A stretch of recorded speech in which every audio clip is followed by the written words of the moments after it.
And we are live here at Bald&Balding in our book and a beverage. Even though our guest doesn't look like he can have an alcoholic one, we were just talking about this. He is in fact 25. He says we didn't check his license. He showed us the fake ID. It's all good. But Kaden Love, welcome to the show. How are you doing tonight? I'm doing wonderful. Glad to be here. So we were talking before we came on, Elegy of a Fragmented Vineyard. I read that and I'm like, this is literary fiction. Why are we having him on our channel? But it is not literary fiction. Tell us about it. So it is an epic fantasy political intrigue novel that centers around a dilemma with organ harvesting based magic.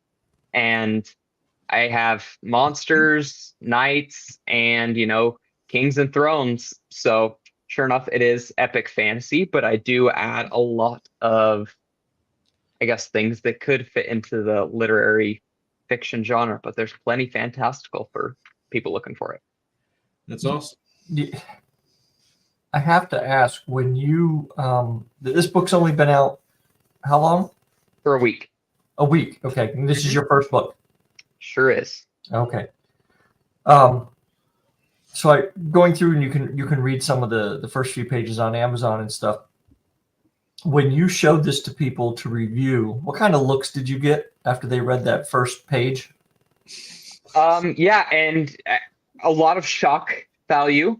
And that's the thing, a lot of people look at this and they're like, oh, this is grim dark in the purest sense. But you read it later and it's not as much. Like I definitely have morally gray characters, but I don't hope it to be dark and grim. But that I definitely want to pack a punch with that first page, and that was the hope with it.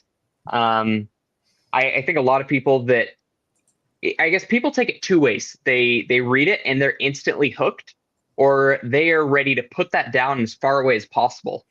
Yep. And I do tell my readers that, I don't have any infant or child violence.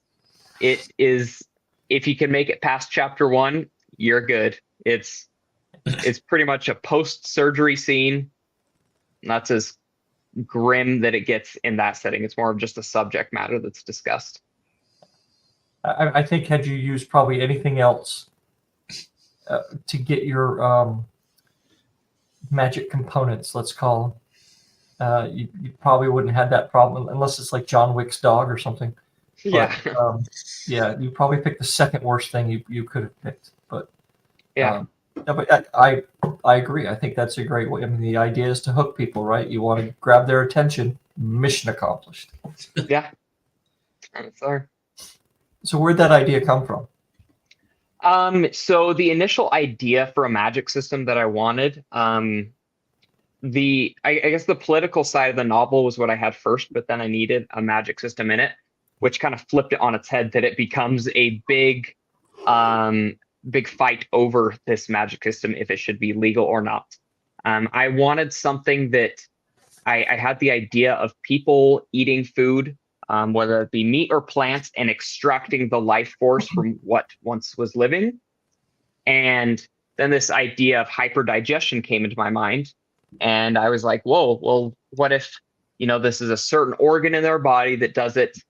Some people can have the ability to digest that, and it goes straight to their muscles and mind. They become big behemoths of people, but also great war strategists. Some people can go in and it'll help change the pigment of their skin and how they fluctuate their vocal cords. And so I had these ideas of certain powers, like X-Men kind of ideas, if you would, and grouped them into types. And then I had the idea, well, what if only certain people are born with this and people want it? And then came the idea, okay, 10 years ago, a good chunk of children were born with this, and adults wanted that power for themselves. They wanted to progress society, and there we enter the thing. So it's like a magical use for the appendix. Yeah. So I essentially throw in an extra intestinal portion, and just made it so there is an organ transplant that people will graft this into adults, and they'll use them to be laborers, or like there's people that, for the sake of simplicity, can read minds and they become the lawmen, the investigators, and this part of society uses it as an excuse that they say that, that these powers are much greater in the hands of adults and bureaucrats that can utilize them rather than in these children who can't do anything with them. How long did that idea float around your head? How long have you been working on that book? So I would say it was going around in my head for a couple of months until I got to writing it. What is now the first 3 chapters was actually the first 6 chapters. I condensed them and combined them to make 3. And that was the basis. I had a good idea of where I was going, and then it all just kind of flowed from there. That first chapter was the first scene that came to my mind. I knew the moral dilemma that I wanted to present here, and there's 3 point of view characters, and each of them kind of approach it differently, and it stemmed from there. So, did you write this while you were in college or anything, or was it something that came together fairly quickly? Because it sounds like it probably came together fairly quickly. Yeah, it came together pretty quickly. I finished it, I guess is the word to say. I wrote it mostly during my last year of nursing school, currently working as a nurse. And so I have a little bit more time, not as much on studies, to write and just put my mind to that, even though I'm working a lot more. But I finished the first draft in 9 months, and the entire process took about 2 years, just lots of editing. I was young in it, and even my second draft wasn't that great. So it was a big learning process. So the book people read today is a big difference from what it was in the beginning. Yeah, that happens. Yeah. So what you drinking tonight there, Kaden? Probably some hot chocolate or something. It's still not super late here, but Where are you? I'm a little. I'm in Utah, so it's 5 p.m. here. Hot chocolate. All right. So, Mike, you got your Modelo? Yep. Only 2 left, and then I'll have to get something else. I did a little self-importing in my trip to Vermont this week. So, cheers, eh? So, Kaden, I want to ask you, one, how many books are going to be in this series, or do we know? Yeah, so I'm planning it as a trilogy, but I do want to do novellas in between. So I'm currently writing the second book. I have the prequel novella finished that I'm going to plan on launching in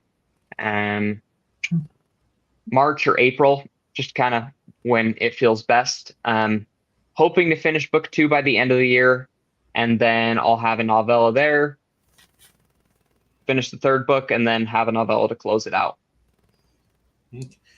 And you mentioned before we came on live, that you're in a writing group.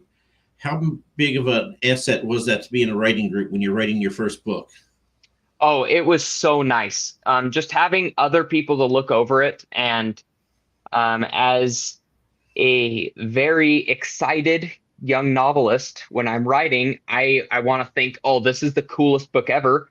But you really need someone to point out things that, I might have good ideas, but here are some of the flaws that you don't see. In every process of editing that I went through, there were always things that I could pick up and be like, oh, how did I not see that? And, even my final pass through with my editor, she really did some life saving there. It's just, it was really nice to, early on, as I was trying to figure out where I was going, I could bounce ideas off of people, see what they liked, and it was good.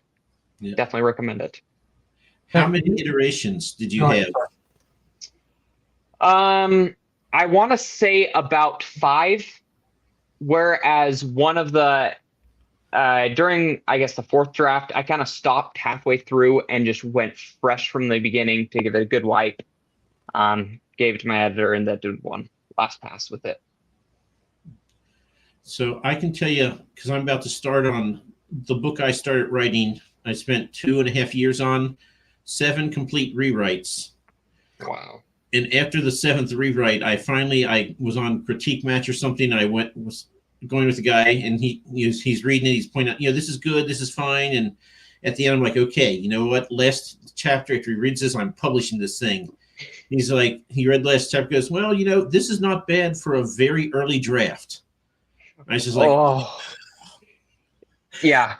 But yeah, I did that all on my own with no writing group. And then that was the first input I had, other than, friends were like, it's great. They lied to my face. Yeah. I think that's one of the most valuable things, to have people that are, that aren't going to see you directly, or that know how to give you critique, because, I did have the family and friends, the friends that are like, oh yeah, I've read a couple of Brandon Sanderson books. I'll give you some feedback. And, they helped a little, but it's the people that know what they're doing that can really knock out some problems. Yep. So I'm starting on that again. If you've done it 7 times and you're looking at the end and somebody says, yeah, this is a first draft, that's gut wrenching. Oh, well, yeah. If you'd seen my first draft, the Geneva Convention would get involved if I made you read it. So, So, Kaden, you had some help through a grant of some kind? Yeah. So if you guys know Bookborn and Zach Argyle, they run the Indie Fantasy Fund every year. And I think that I won my grant during their second year. But they have been given help. So the first year was just, Indie Fantasy Fund right there. The first year, I believe that they just gave out money to go towards editing, covers, whatever people wanted. But this year they had, like Ryan Cahill gave in a ton of money to help out. They had a couple cover artists, and Sarah Chorn, one of the most renowned indie editors out there. She offered editing service. So they liked my first chapter, which is what I submitted, and I won editing, and she helped make my book what it is today. That's awesome. And I think that's kind of nice that there are some groups out there, indie authors are finally starting to kind of coalesce around that kind of thing, and helping people out and kind of looking out for each other in a way, right? Because what we're all doing is it's work, right? It's hard. Mm-hmm. And if we don't do things like that, and I'm sure people can donate to the Indie Fantasy Fund or something to help them do that. Yeah, I think they have a website. Like if you just look it up, probably just indiefantasyfund.com, or go to Zach Argyle's page. But that's one of the really cool things was this year, we got to see a lot of people donating to it, because you have big names like Ryan Cahill that has done so much for the indie community. His books are selling really well, and he kind of gave back to doing it. Yeah, nice. So El Montague wants to know about that sash there over your shoulder. Yes. I already zoomed in on that. So this is the College of Public Health and Service. This is I got that from graduating nursing school. So goes right next to a lot of my stuff on my bookshelf. What school? I went to Utah Valley University. Shout out to whatever they are. UVU. Yeah, the UVU, the Wolverines. All right. Interesting. Yeah. And are you finding the marketing portion of what you're doing to be enjoyable? He says with a snicker. Yeah, it's been interesting. One of the things as being an indie author is that you have to do all that. It's entrepreneurship on the side. So like we'll get into in a little bit, the Kickstarter definitely has a lot going with it. But right now, I think it was really nice to take a breath once I had everything up on Amazon. I'm waiting for my final hardcover and paperback proofs from Ingram, one of the other distributors, before I start looking at doing some local signings. So I'm at the point now where if people want to buy the book, they can, and there's a way to do that. But there's definitely a lot to do on the side, and I am of course looking forward to tax season when I have to work in that whole new side of income and expenses. Yeah, that's such a good time. Yeah. I'm just looking up something there, Mike. So I would just say that come tax time is actually, I like that time because one of these days I'll actually make money in my writing and it won't be fun. But that's not the case now. So tax time, I'm like, yes, I will get back a fraction of the money I've sunk into this. There you go. Yep, that's definitely going to happen here. So yeah, I forget who I was talking to, but I told them that in almost 3 years now, I'm at minus $12,000. But nice. half of that was for the audiobook. So, it's only half as bad, Yeah. So, in audiobooks, I don't guess are a have to have, but they're nice. They've helped. Yes. Like I've had, start of looking for that, but I mean, like that's been pretty low on the priorities right now with everything. But that is something that I love audiobooks, and I know a lot of people prefer that. So whoever can read my book, I just want to get it to them. But yeah, I recognize that audiobooks aren't very cheap. No, they are not. And so do you use Kickstarter to help you try to overcome that? Yeah, so I actually used Kickstarter not really with an audiobook in mind. That one I just kind of wanted as a launching platform. Because I did get editing rewarded to me through the Indie Fantasy Fund, I kind of want to just raise a Kickstarter to help fund the editing for book 2. But it went really well. I mean, I haven't seen the end statistics, but I reached 4,500, 116 backers. And so I get to see those nice shiny numbers. And then in the next couple of weeks, I'll see how much it's going to cost and how much I'll actually get. So as a new author whose book just came out, to get 116 backers on a Kickstarter, do you just have like a really big friend network? Is Gen Z kind of working for you? Honestly, I think most of what I got was from Twitter. Of course, you have the couple of random people there from family and friends, but when I originally got the book ready to publish, I wanted to do October, November, and so I did my cover reveal back in June, but that was pushed back. My publishing was pushed back until January just because I needed another editing cleanse. So I was on the Twitter sphere for a while, and people knew that I had a book coming out. When people ask me, what do you do for networking? I read indie books and I talk about them and just go over the top with how much I love them.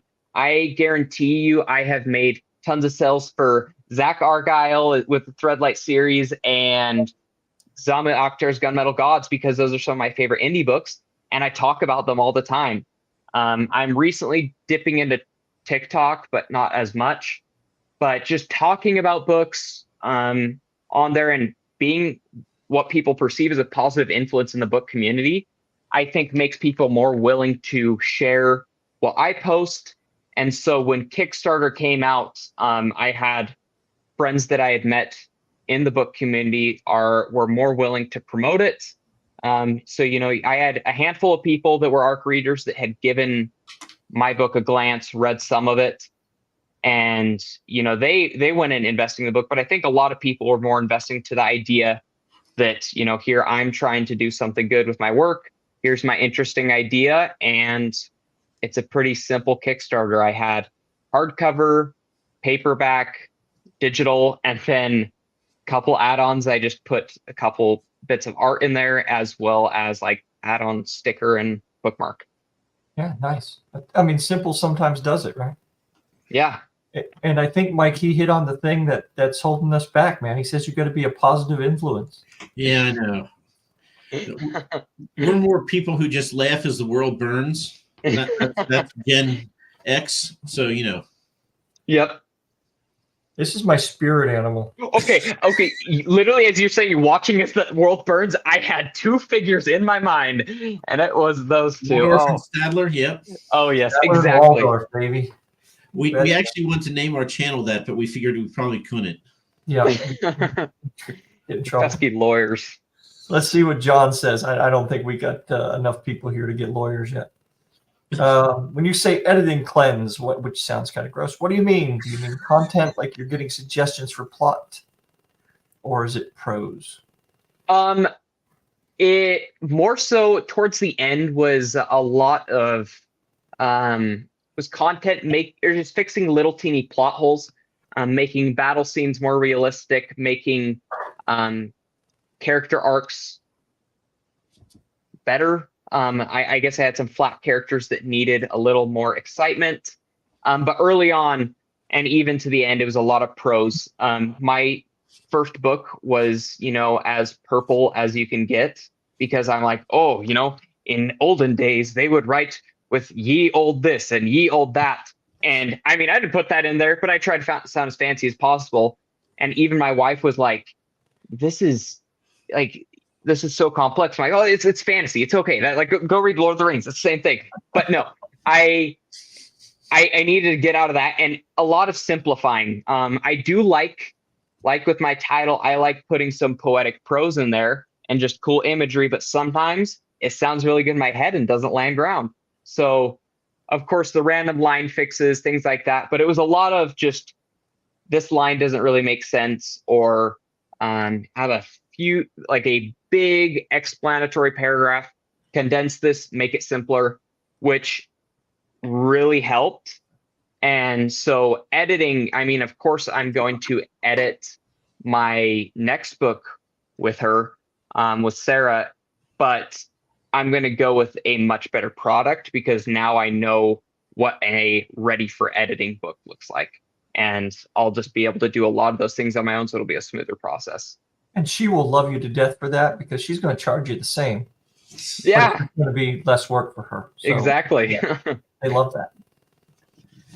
So I have to put in a plug for my editor, because he does way more than I pay him for. Yeah, he does. Right He's awesome. there.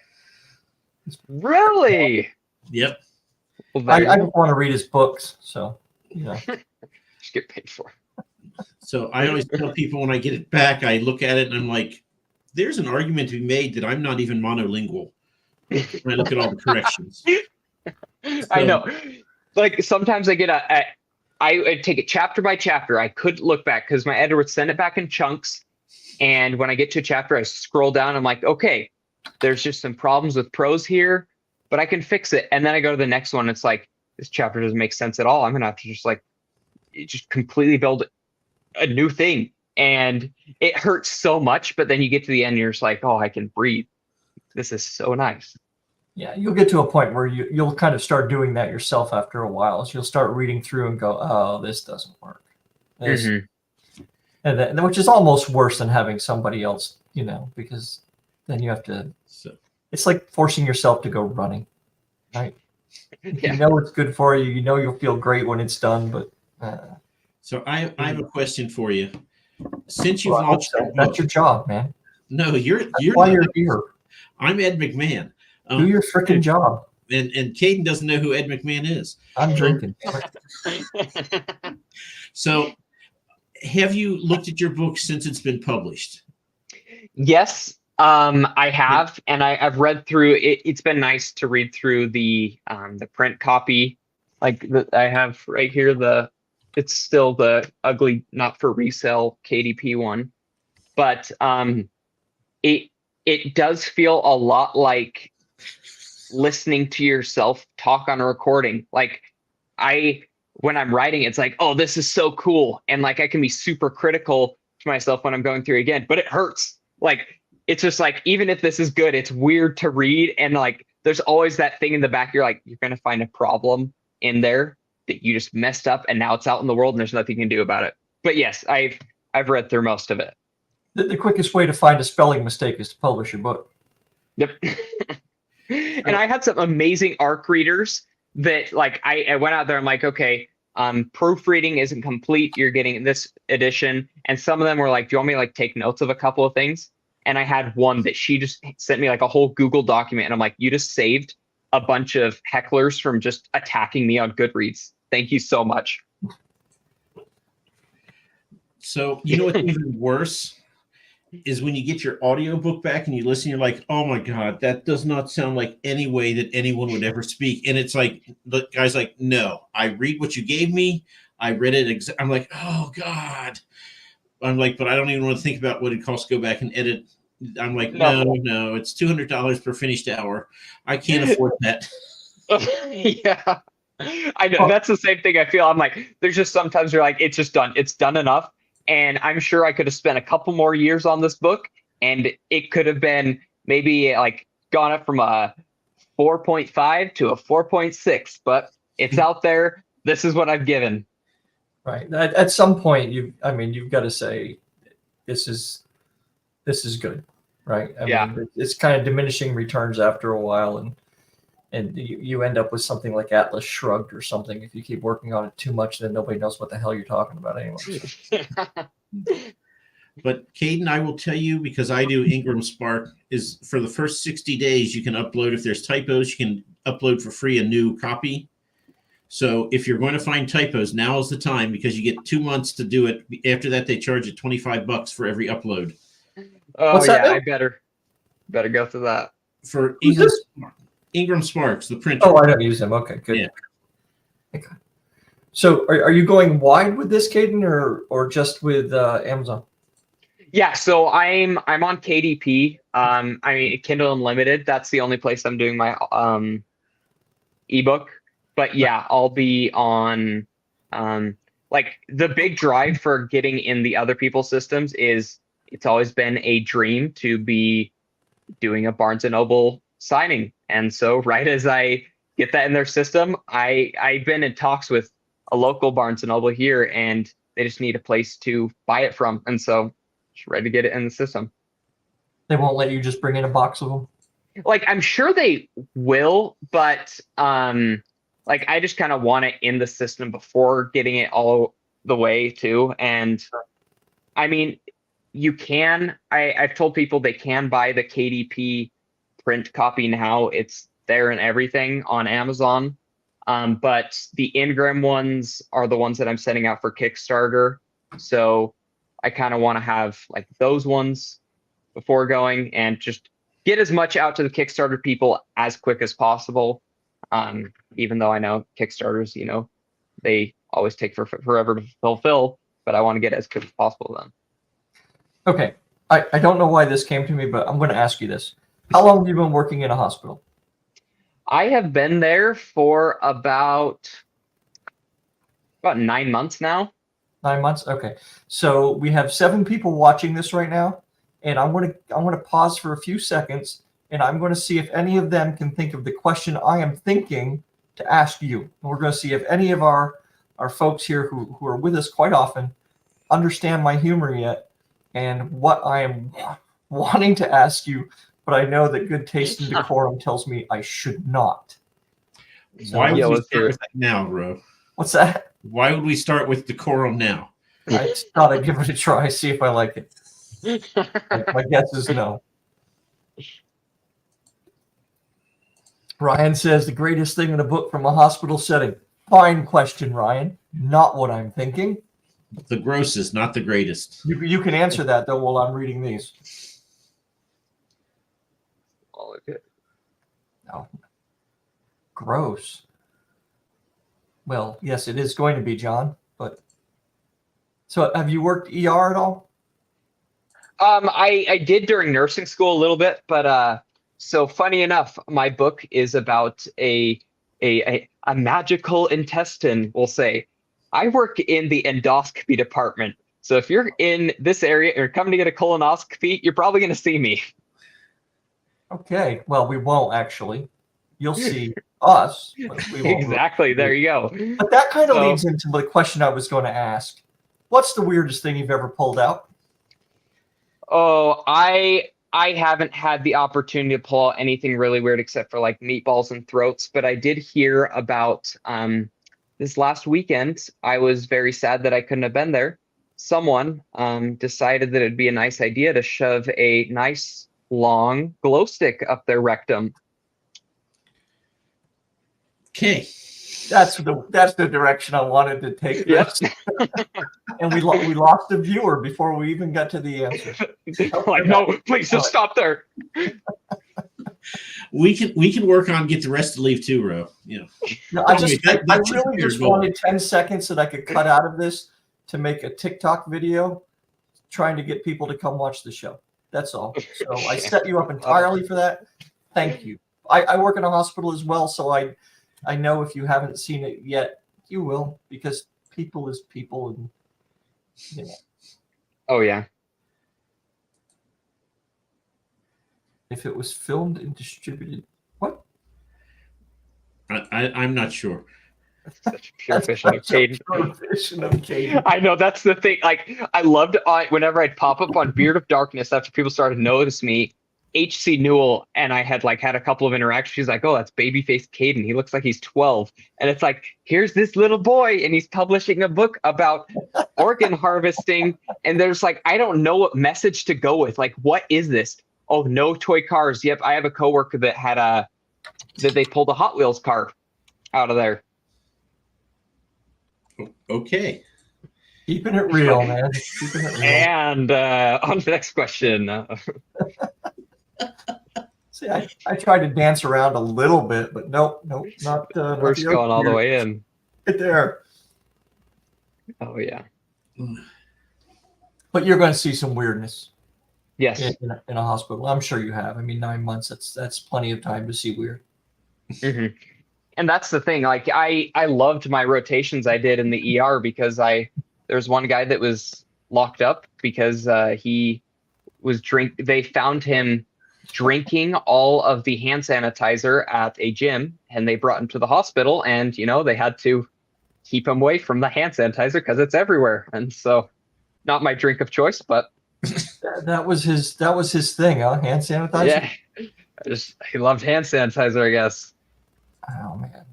Well, good on you for being a nurse, man. I don't know how people. There's like several jobs out there. I just don't understand how people do those jobs without just totally punching somebody in the throat. And yeah, nursing is one.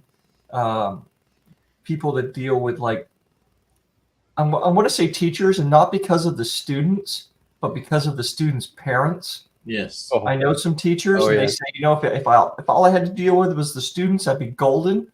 But when you have to deal with their caring parents all the time, that's when it gets kind of a mess. Oh yeah. That would be great. So Mike asked you earlier how many books are going to be in the series, and I'm going to be honest with you, I wasn't listening to him. So How many did you say?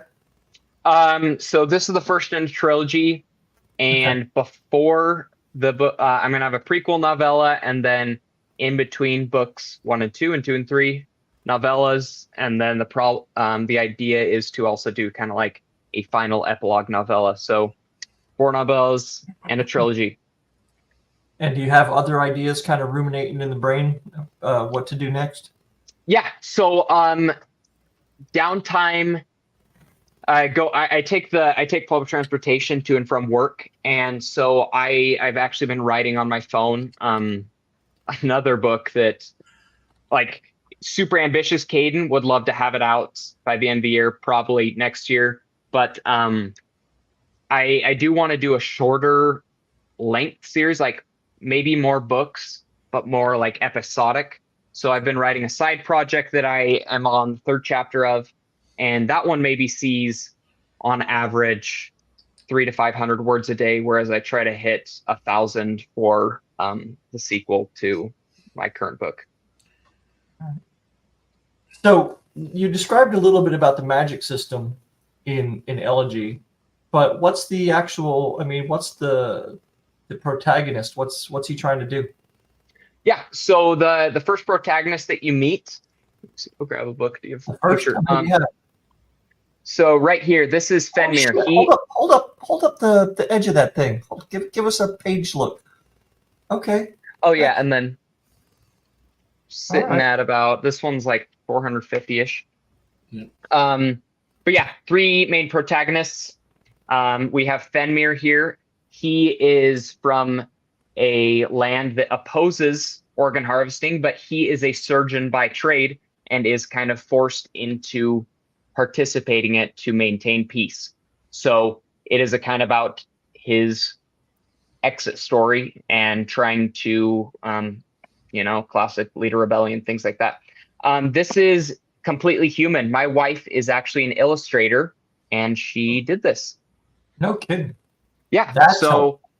yes, it is very, very helpful. And like she did there's some chapter headings in here that are crests, and she did those as well. And then other protagonists, we have Aerie. She's a noblewoman, very for organ harvesting and just very by the law. And so we get to see the opposite point of view from her. And then Yetrick, younger guy, very inspired by myself and my very passive nature. He's just kind of in the middle. He's on the side of harvesting and is just trying to kind of fall around, do what's right. Audiobook. Hopefully, that is the answer that I tell people. I would love to get it out there as an audiobook, but yes, and I am very paying for her appropriately with that, with hugs and kisses and all the other things. Where was I going to go with this? So in this series, I'm kind of curious. Can you only get these in magic intestines from like newborns? Yeah. So that is the thing that I made with it, because it's like, like why would they be harvesting organs if they couldn't just like take it out? So the thing is that this the only way that these people through their research have been able to successfully transplant that organ is within that first week of an infant's life, when the cells are still developing and it is completely necessary to that infant to live. So taking that out, putting it in an adult will kill the child. But the side that argues for harvesting, they argue that most of these kids born with this organ die anyways, and so might as well take the risk and give it to an adult. Whether that is true or not. Okay, so when they do this, they're not doing it just to yank this thing out of the kid. It's actually a life-saving procedure for them. Well, it'll kill the kid no matter what. But they say that, if we take this out, if we leave this and let this kid grow up to use this organ, there's a good chance they'll die before they reach 1 year of age. And then that's kind of their argument, that they're like, okay, a lot of these kids will die anyways, might as well use it. And that's one part of the base of their argument. Did I say that I just prostituted myself for artwork? Yeah. Neither confirm nor deny. Oh, good answer. Good answer. All right. Your book is about baby killers. No, it's not really about baby killers. That's not really what he's on No. about. Yeah, so it's not about baby killers. Yeah, it's about it is a lot about that dilemma. Like, do we a good way that I compare it is the trolley dilemma. You have you have on one side it's a young child, and then the other side you have 3 random strangers. Which way do you go? Or like one side's a family member, the other side's 3 random strangers. Which way do you pull it? And I try to make it very morally gray. It's very easy to side with the people that are against this, but then the other side is saying that this is saving society. These abilities that we give to adults is making our society safer. It's helping society advance. And I mean, towards the end of the book, you'll probably have a certain side chosen just with the nature of it. But I do want to make it very the morally gray, rather than, I want you to be questioning which side is there. I think that there's fun in that moral dilemma where you're kind of uncomfortable being like, okay, I see this, because, I don't want the villains that are, I'm bad because I want to be the baddest of the bad. These people think they're doing what is right. Whether that's right or not is another question. Those are the best villains. The one that you can actually, it's like the Thanos was right kind of things, right? I mean, exactly. Yeah. And he was. I mean, if you look at what Thanos was proposing, it makes a lot of sense from a Machiavellian kind of point of view. So have you plotted out all 3 of these books, or are you just kind of making it up as you go? Yeah. So when I tell people what my writing is that it's very much a skeleton. So I have things that I know that need to happen, and I'll fill in the meat there. So I have book 2. I know everything that's going to happen pretty much, but like I was just writing a chapter today, and I put something in there that I wasn't expecting. Like, oh, cool, I'm going to roll with that. But it's not going to affect, like the main endpoint. It's just going to give more intrigue. And I know how the book series will end, but there's so much more to be explored. So as far as concrete outlining, I always have like the next 4, we'll say next 2 to 7 chapters very well lined out, because sometimes I'm like, okay, I know how these characters are going to, and then sometimes like, I'm just going to figure it out when I get there. And some other ones help go with that. But yeah, so there is a very big running theme that is going to be the conclusion, the things that I need to happen at the end, but how we're going to reach there is still kind of free to change. And Bo brings up a huge missed opportunity on our point. Yes. Calling you Dr. Love all this time. Oh, yes, Bo likes to insist that I have my doctorate. Well, you work in a hospital. We can call you doctor whether you have it or not. That's all right. Here, so yeah, how closely you were kind of just talking about this, but I mean, has there been times where you've done something in the middle that's just kind of happened that has made you look at it and say, wow, this is going to change the path of this character or whatever? Yeah. There are definitely things that I've done that kind of change. I guess characters changing sides is something that I haven't really made happen unless I kind of see them veering there. There's a character that I really love that is on one side, and I'm kind of thinking like, okay, I think he's going to switch to the other side of the argument. And that's the same thing with like character deaths.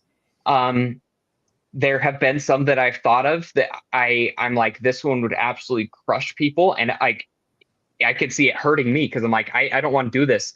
And I don't plan on killing any big main characters unless I see that there's a reason to get to there,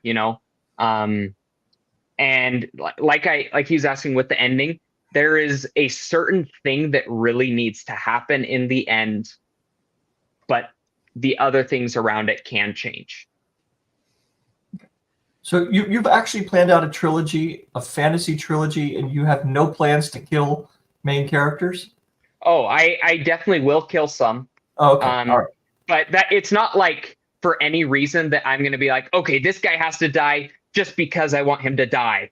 There are some that are like, they're on the chopping block, but it's just they have to have a reason. I think that, character deaths, as horribly heartbreaking and bad as they are, I think they add so much interest to a book. Like A Song of Ice and Fire, Game of Thrones series without character deaths is pretty bland. Like it adds a lot of high stakes to the series. And so, yes, things like that will be in there. Twists will be in there. There is something that happens at the end of this book that I guess kind of touches on that. And I did it for a very distinct reason. It's not because I'm like, oh, I want to do Red Wedding #2. It's because there's something that need to happen. And sure. That's it. I love shock value, but I'm not going to do it just for the sake of shocking people. Just for shock value, yeah. Had Joffrey not been killed, I think I would have given up on Game of Thrones way before I did. I know. Yeah, you feel like I can't handle this anymore. Let's get some light here.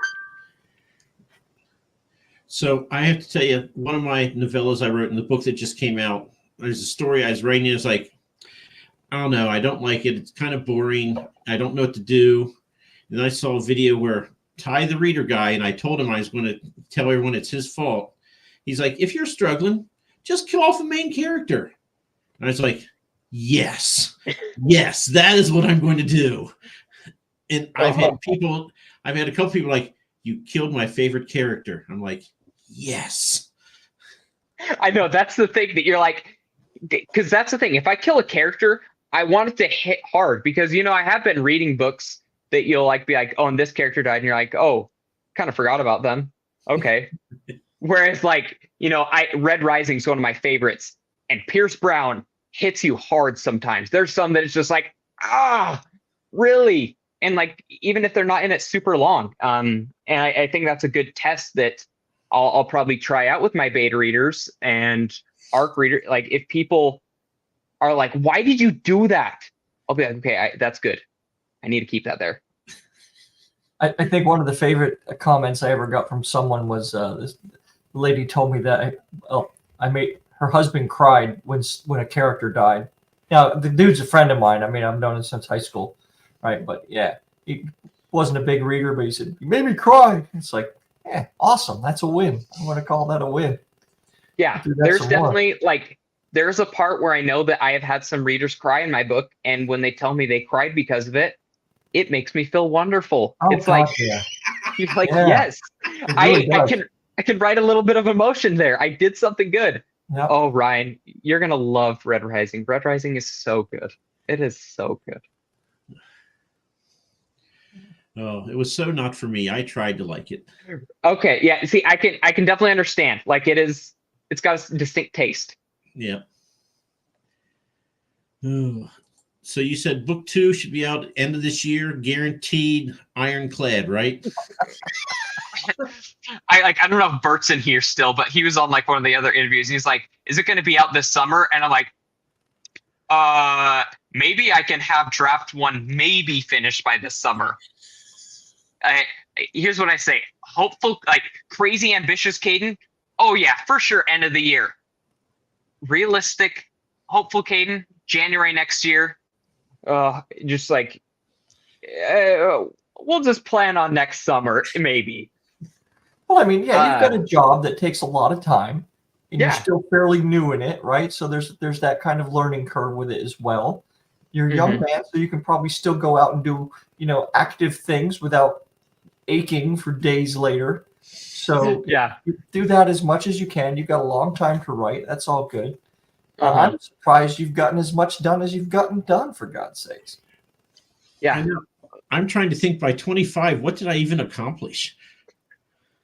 I see, that makes me feel so good. Like, because that's the thing, I am by all means not old, but part of me hurt when because I finished the first draft of this like when I was like 23 or something, and read Babel by R.F. Kuang. I go look at her book, and she published Poppy War at 22, and it's like, I'm so behind. What am I doing? And then you look at people, and it's like, I'm just way young. Like I'm all good. My biggest accomplishment at 25 years old was having my car insurance rates go down. That was it.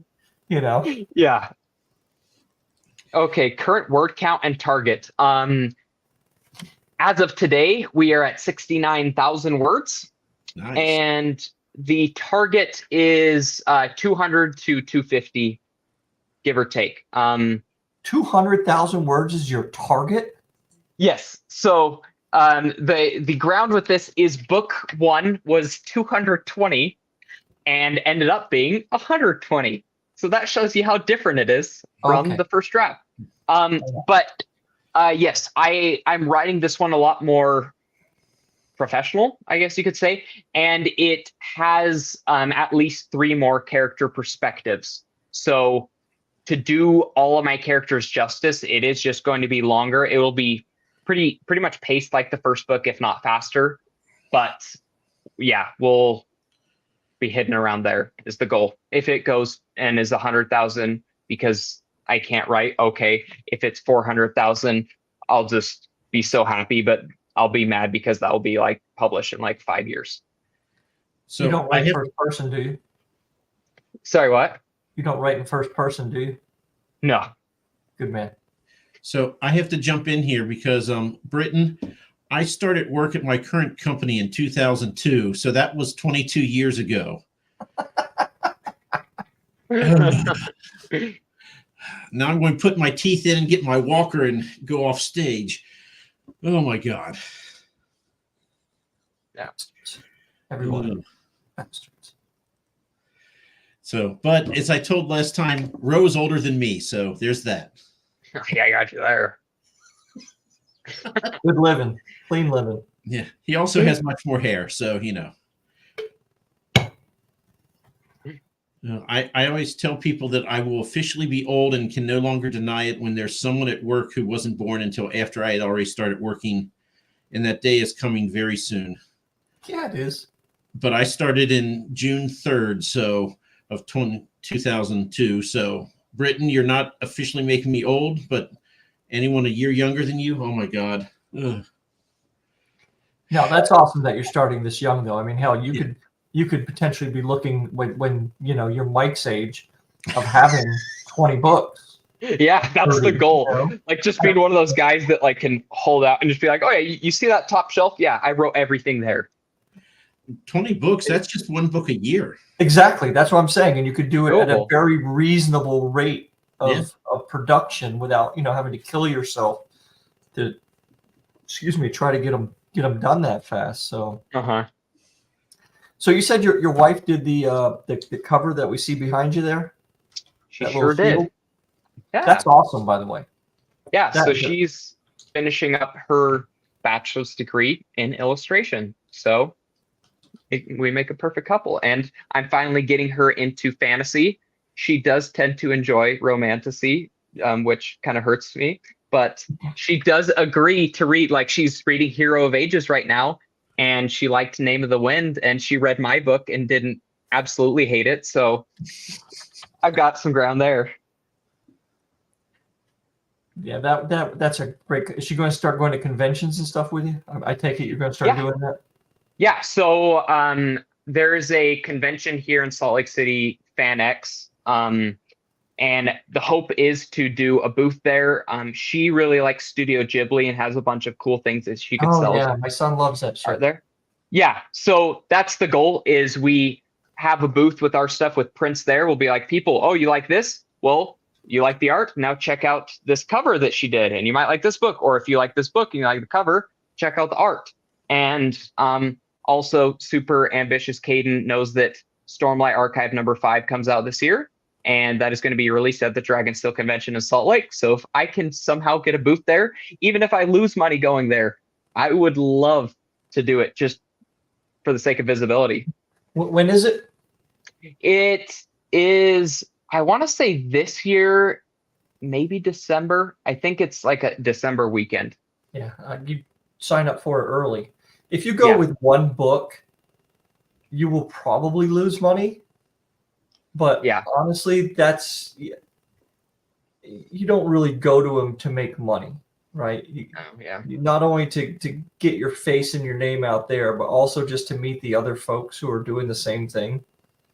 Exactly. Yeah. And that's one of the cool things that it, like being a part of the book community. When FanX was here this year, I went and met a couple of authors like Christopher Russell, Brian Asher, Zach Argyle. I got to meet them, buy their books in person, have them sign, and then just, meet some other random people that are from here or wherever.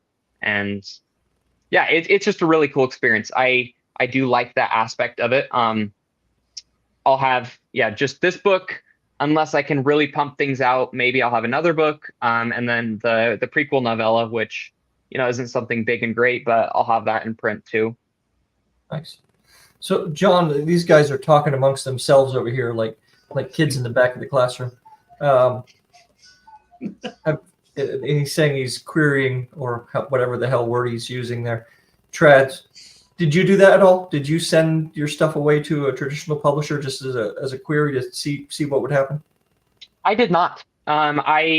I was trying to figure things out. I sat down with another indie author that just offered some advice and kind of gave me both ways. The initial plan was to query for a bit and then just go self-pub, but I decided to do self-publishing in the future. If I have a random book that I feel like's worthy, sure, I'll try it just for the sake of it. But I was more so, I want my book out there. I've noticed that the market is really changing, and so just run with it. And I've had a wonderful experience. I'm only a week into the market itself, but it's just been super great, and the support is just awesome from people. You don't have any scars yet.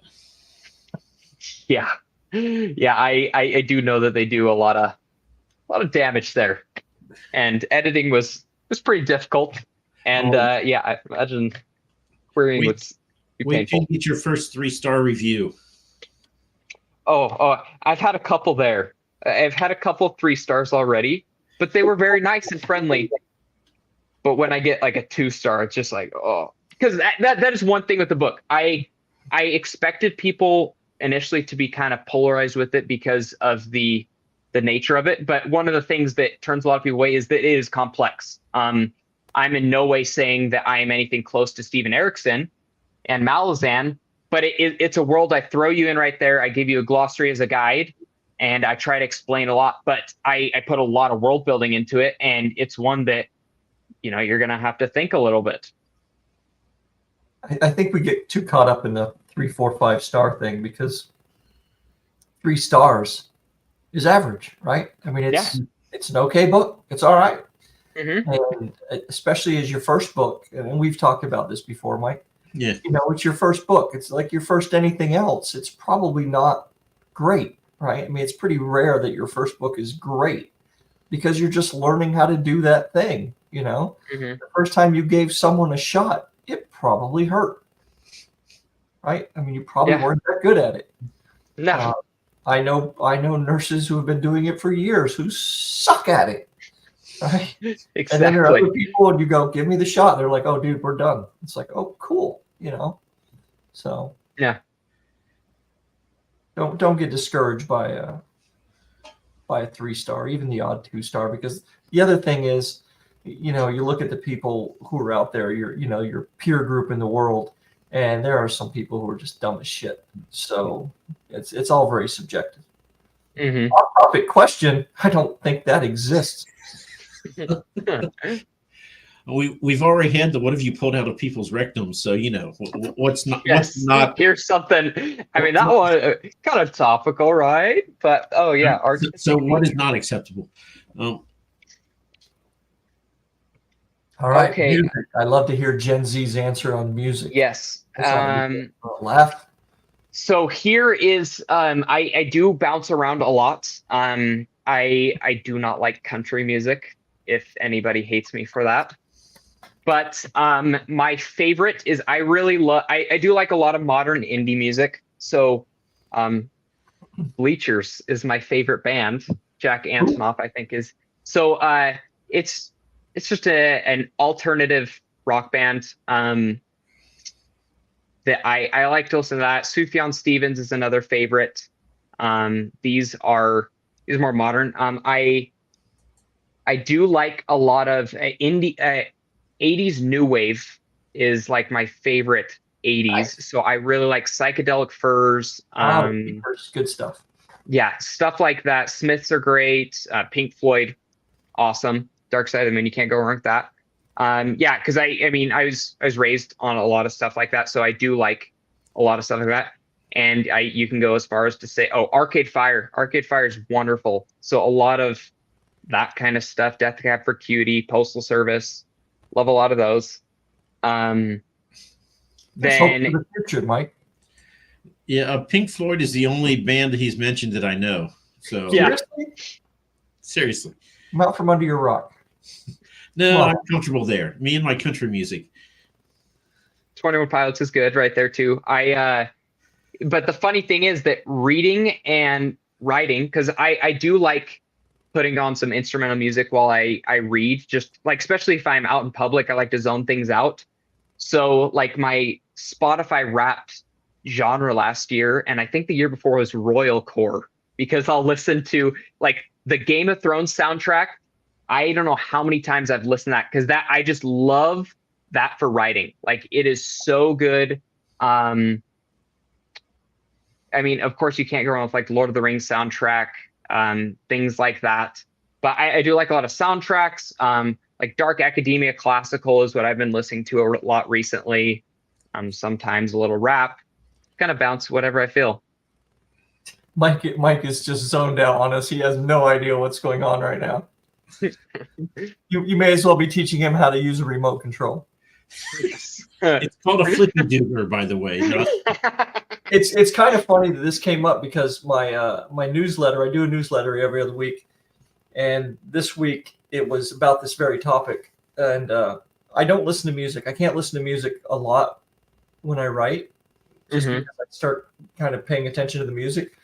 But I did list like 10 songs that if I were going to listen to music, I would put in there. And it was all prog. And as the more I went through it, it was all like 70s prog. It was like Fool's Overture from Supertramp, the Villa Stracciato from Rush.